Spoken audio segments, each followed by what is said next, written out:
Hello everyone, स्वागत है आपका इस चैनल पर। इस वीडियो में हम एनिमल फिजियोलॉजी के पीवाईक्यूज देखने वाले हैं जो सीएसआईआर एग्जाम में पूछे गए हैं।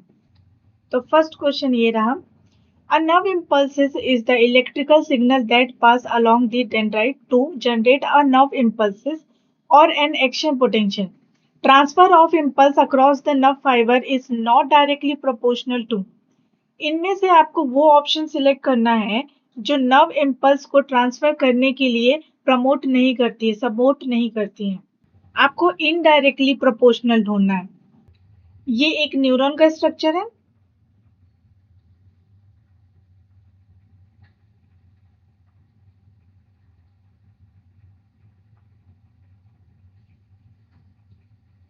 ये डेंड्राइट्स है और ये सेल बॉडी वाला पोर्शन है। ये जो पूरा नीचे का पोर्शन है इसको एक्सॉन कहते हैं। इलेक्ट्रिकल सिग्नल ट्रेवल करते हैं अलोंग दी एक्सॉन्स, यानी एक्सॉन से होते हुए इलेक्ट्रिकल सिग्नल्स जाते हैं। इन्हीं इलेक्ट्रिकल सिग्नल्स को हम नर्व इम्पल्सेस और एक्शन पोटेंशियल बोलते हैं।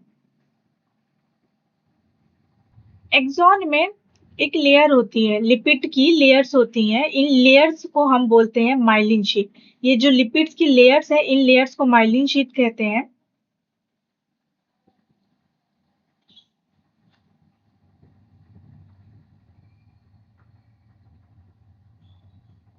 और ये माइलिन शीट डिसकंटिन्यू मैनर में होती है। आप देख सकते हैं ये गैप वाला एरिया जहां पे माइलिन शीट प्रेजेंट नहीं है, इस एरिया को नोड ऑफ रेनवार बोलते हैं। और ये माइलिन शीट जहां पर है इसको हम माइलिन शीट बोलते हैं।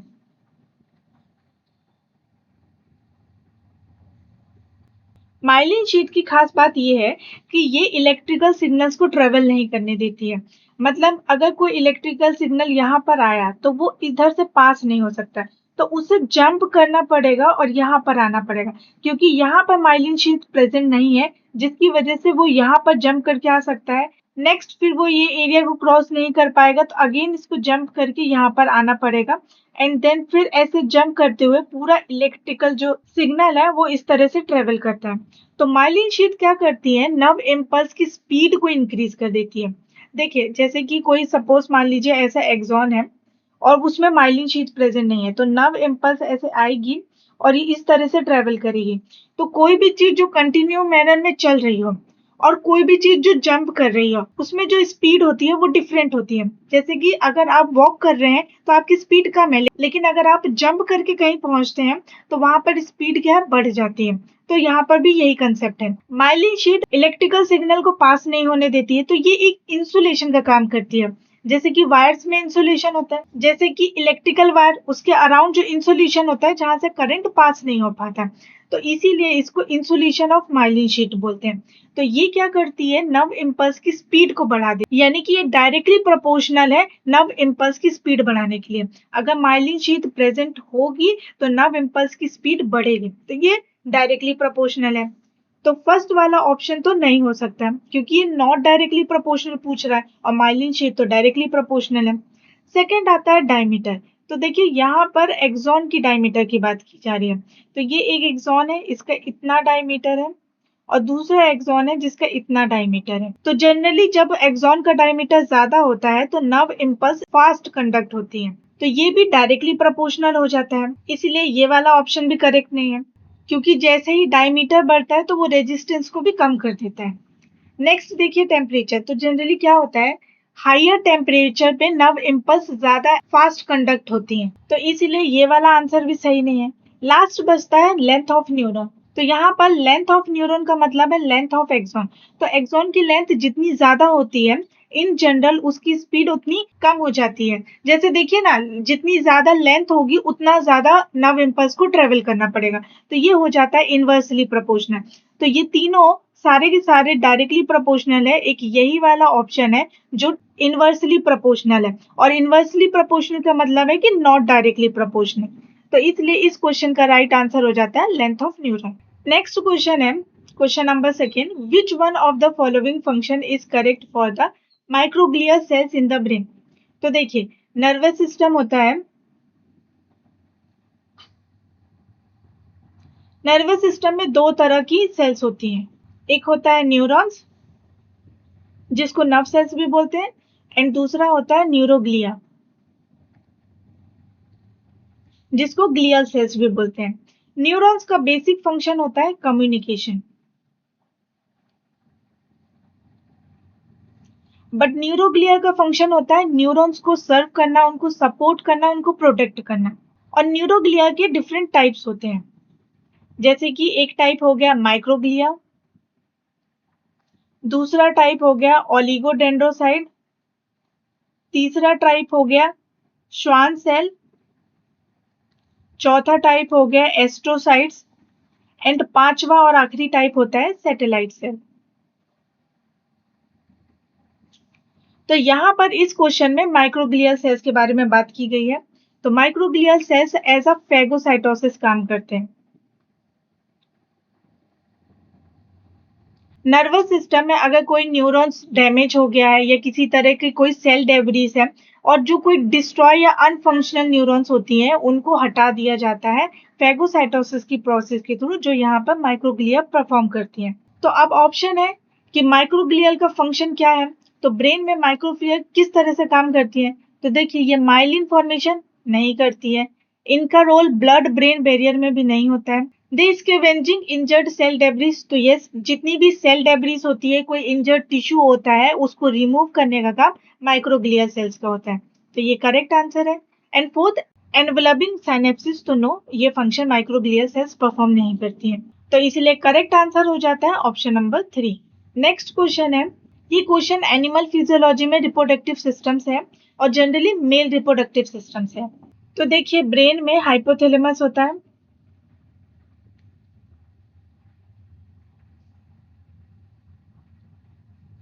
हाइपोथैलेमस एक हार्मोन रिलीज करता है जिसका नाम है GnRH, गोनाडोट्रोपिन रिलीजिंग हार्मोन। ये हार्मोन एंटीरियर पिट्यूटरी पे एक्ट करता है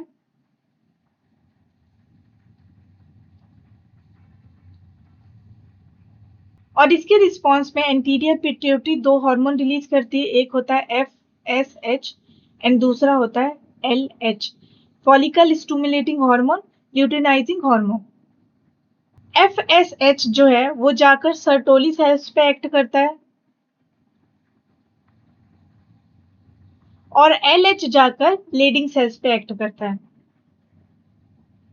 ये मेल रिप्रोडक्टिव ऑर्गन्स होते हैं। जब FSH का रोल खत्म हो जाता है तब सर्टोली सेल क्या करता है, प्रोडक्शन करता है इनिबिन का,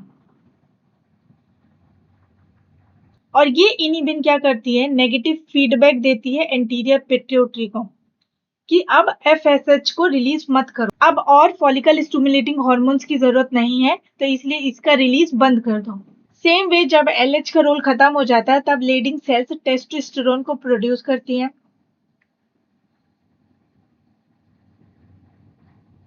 और ये टेस्टोस्टेरोन नेगेटिव फीडबैक देते हैं एंटीरियर पिट्यूटरी को और फीडबैक देते हैं हाइपोथैलेमस को। दोनों को नेगेटिव फीडबैक देते हैं कि अब और टेस्टोस्टेरोन की जरूरत नहीं है, इसलिए LH का प्रोडक्शन रोका जाए। तो इस तरीके से हाइपोथैलेमस सिग्नल देता है FSH और लीडिंग सेल के रिलीज के लिए, जो सर्टोली सेल और लीडिंग सेल्स पे एक्ट करती हैं। ये नेगेटिव फीडबैक है और ये भी नेगेटिव फीडबैक है। तो क्वेश्चन में आपको Y, W, Z और X को पहचानना है कि ये कौन से मॉलिक्यूल्स हैं। हाइपोथैलेमस रिलीज करता है GnRH को, जो एंटीरियर पिट्यूटरी पे एक्ट करती है, जिसकी वजह से FSH और ल्यूटिलाइजिंग हार्मोन रिलीज होते हैं, जो सर्टोली सेल और इंटरस्टिशियल सेल यानी लेडिंग सेल्स, इंटरस्टिशियल सेल्स को लेडिंग सेल्स भी कहते हैं, उस पे एक्ट करती हैं। और जब FSH और LH का रोल खत्म हो जाता है तब सर्टोली सेल इनहिबिन का प्रोडक्शन करती है और सेम वे LH जो है वो टेस्टोस्टेरोन का प्रोडक्शन करती है। W जो है वो इनिबिन है, तो इनिबिन ये रहा और इनिबिन ये रहा, तो A ऑप्शन में इनिबिन है और C ऑप्शन में है, तो B और D गलत हो गए। X टेस्टोस्टेरोन है, तो देखिए टेस्टोस्टेरोन ये रहा, यहाँ पे टेस्टोस्टेरोन नहीं है, तो ये ऑप्शन भी गलत हो गया। Y जो है वो है गोनाडोट्रोपिन रिलीजिंग हार्मोन, तो देखिए ये रहा, और Z जो है वो फॉलिकल स्टिमुलेटिंग हार्मोन है। तो इसके अकॉर्डिंग जो है वो ऑप्शन ए करेक्ट हो जाता है। नेक्स्ट क्वेश्चन है question number 4, match the following. Column 1 में हॉर्मोन्स है एंड कॉलम बी में उन हॉर्मोन्स का फंक्शंस है। तो आपको मैच करना है कि कौन सा हॉर्मोन्स का क्या पर्टिकुलर करेक्ट फंक्शन है। तो first one is melatonin. Melatonin का रोल होता है सर्काडियन रिदम को कंट्रोल करना, यानी उसको रेगुलेट करना। तो ए से मैच हो गया फिफ्थ। ऑक्सीटोसिन का रोल होता है secretion of milk and uterine contraction. तो इसका सही ऑप्शन हो गया option number 3। Next is cholecystokinin. इसका रोल होता है secretion of enzyme form pancreatic acinar cells. So ये मैच हो गया 4th से। प्रोलैक्टिन जो होता है इसका फंक्शन होता है synthesis of milk in memory gland. तो ये मैच हो गया 2nd से। And last is somatostatin. इसका रोल होता है इनिबिशन में, ये ग्रोथ हार्मोन्स के सिक्रीशन को रोकता है। तो ये मैच हो गया 1st से। तो अब हमें ये देखना है कि हमारे ऑप्शन से इनमें से किस ऑप्शन से मैच होते हैं। तो देखिए ए का 5th है, सो ए का 5th यहाँ पर है, ए का 5th यहाँ पर है, ए का 5th यहाँ पर है। तो ये हो गया गलत। बी का 3rd है, तो बी का 3rd यहाँ पर नहीं है, तो ये गलत हो गया। बी का 3rd यहाँ पर नहीं है, तो ये भी गलत हो गया। एंड यहाँ पर देखिए बी का 3rd मिल गया।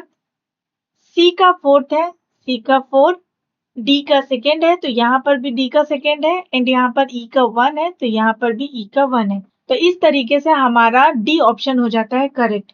अब यहाँ पर आपको कंफ्यूज नहीं होना है, क्योंकि एक जो है वो मिल्क का सिंथेसिस कर रहा है और दूसरा जो है मिल्क का सिक्रीशन कर रहा है। प्रोलैक्टिन मिल्क का सिंथेसिस करता है और ऑक्सीटोसिन मिल्क का सिक्रीशन करता है, और दोनों ही हार्मोन बहुत ही इंपॉर्टेंट हार्मोन्स हैं। Question number 5, the different waves of normal ECG of a human subject are shown below. तो ये क्वेश्चन ईसीजी से आया हुआ है। P Q R S T, ये डिफरेंट वेव्स ईसीजी की डिफरेंट इवेंट्स को रिप्रेजेंट करती हैं। ये कुछ स्टेटमेंट दिए गए हैं और इस स्टेटमेंट से हमें इनकरेक्ट स्टेटमेंट को फाइंड आउट करना है। सो फर्स्ट स्टेटमेंट है the P waves occur due to the depolarisation of atria. P wave जो है एट्रिया का डीपोलराइजेशन करवाती है। तो देखिए P wave depolarisation of atria, okay, तो ये तो हो गया करेक्ट स्टेटमेंट। तो अगर ए करेक्ट है तो हमें इनकरेक्ट फाइंड करना है, तो ए हमारे ऑप्शंस में नहीं होना चाहिए। तो ये आंसर तो गया। नेक्स्ट स्टेटमेंट देखिए, the atrial repolarisation is responsible for the T wave, यानी टी वेव जो है वो एट्रियल रीपोलराइजेशन करवाती है। तो यहाँ पर देखिए टी वेव वेंट्रिकुलर रीपोलराइजेशन करवाती है। तो दिस स्टेटमेंट इज रॉन्ग। तो हमारा ऑप्शन ये हो सकता है और ये हो सकता है, बट ये तो होने से रहा। सी स्टेटमेंट है the QRS complex occur due to the ventricular depolarization। तो देखिए जरा QRS कॉम्प्लेक्स क्या करता है, डीपोलराइजेशन ऑफ वेंट्रिकल्स। तो यस यहाँ पर भी डीपोलराइजेशन ही है वेंट्रिकल्स का। तो ये हो गया करेक्ट स्टेटमेंट। तो सी भी यहाँ से एलिमिनेट हो जाएगा और आपके पास ऑप्शन आ जाता है डी ऑप्शन, जो कि करेक्ट हो जाता है। QT interval indicates प्लेटू portion of auricular action potential. तो ऐसा कुछ भी नहीं होता है, तो डी स्टेटमेंट भी हो गया गलत। तो right answer is option D for this particular question. Next question, question number 6, given below are the different intervals duration of a electrocardiogram of a human subject.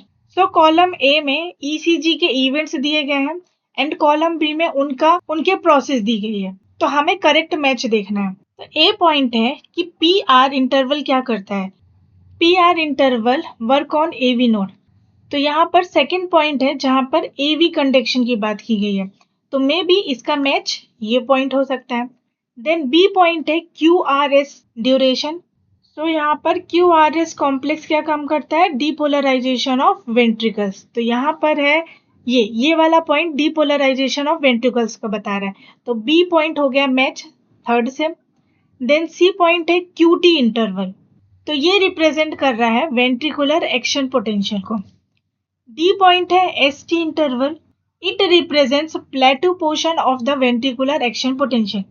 तो ए मैच हो गया विथ सेकेंड, बी मैच हो गया with 3rd, C match हो गया first one and D match हो गया 4th से।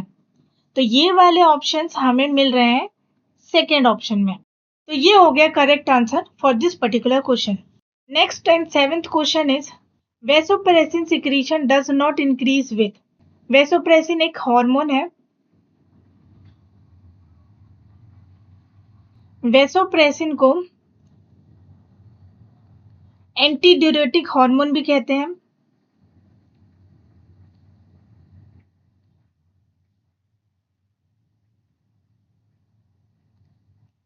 वैसोप्रेसिन को रिलीज करता है पोस्टीरियर पिट्यूटरी।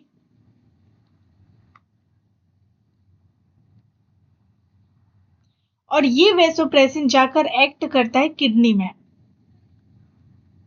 किडनी में इसका फंक्शन होता है रीएब्जॉर्प्शन ऑफ वाटर।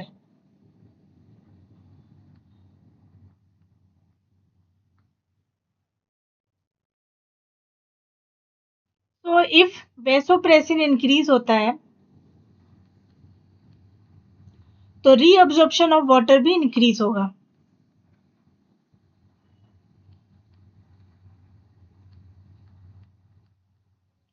और अगर वाटर का रीअब्जॉर्प्शन होता है तो ब्लड का वॉल्यूम इंक्रीज हो जाएगा। Blood volume increases. तो ऐसी कोई भी कंडीशन जहां पर वाटर का यूटिलाइजेशन बहुत ज्यादा है और उसकी कमी हो सकती है, पानी की कमी हो सकती है, उस सिचुएशन में वैसोप्रेसिन एक्टिव हो जाएगा और वो वाटर का रीअब्जॉर्प्शन कर देगा, जिससे कि ब्लड का वॉल्यूम बढ़ जाएगा और वाटर की जो कमी ब्लड में हो रही थी वो फिल हो जाएगी।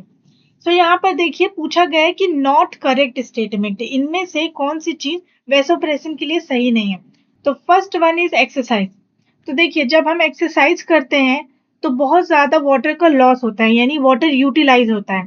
तो उस केस में वैसोप्रेसिन को एक्टिव रहना पड़ेगा ताकि वाटर का एब्जॉर्प्शन रीएब्जॉर्प्शन लगातार होता रहे तो पानी की कमी ना हो पाए। तो यहाँ पर वैसोप्रेसिन का सिक्रेशन होगा। Next is standing. तो जब हम खड़े रहते हैं तो हमारा पूरा लोड हमारे पैरों पे आता है, तो उस टाइम पे भी पानी का यूटिलाइजेशन होता है, तो वहां पर भी वैसोप्रेसिन एक्टिव रहता है, तो इस केस में भी वैसोप्रेसिन का सिक्रीशन होगा। Next is vomiting.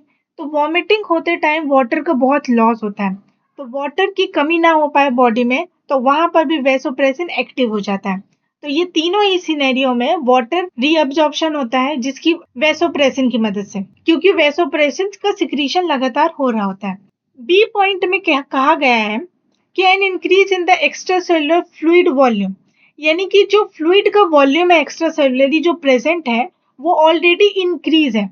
तो अगर वॉल्यूम ऑलरेडी इंक्रीज है, फ्लूइड वॉल्यूम वहां पे मेंटेन है, इंक्रीज में है, तो हमें वैसोप्रेसिन की क्या जरूरत है। तो यहाँ पर जो चीज ऑलरेडी है उसके लिए वैसोप्रेसिन की सिक्रीशन की जरूरत नहीं है, इसलिए इस केस में वैसोप्रेसिन का सिक्रीशन नहीं होता है। तो ये हो गया correct answer for this question. तो ये सारे क्वेश्चन एनिमल फिजियोलॉजी के थे जो CSIR में PYQs में पूछे गए हैं। आई होप कि आपको एक आइडिया लगा होगा कि एनिमल फिजियोलॉजी में CSIR किस तरह के क्वेश्चंस पूछता है। तो अगर आपको ये वीडियो यूजफुल लगी तो please hit the like button, subscribe to the channel and share with your family and friends. See you in the next video.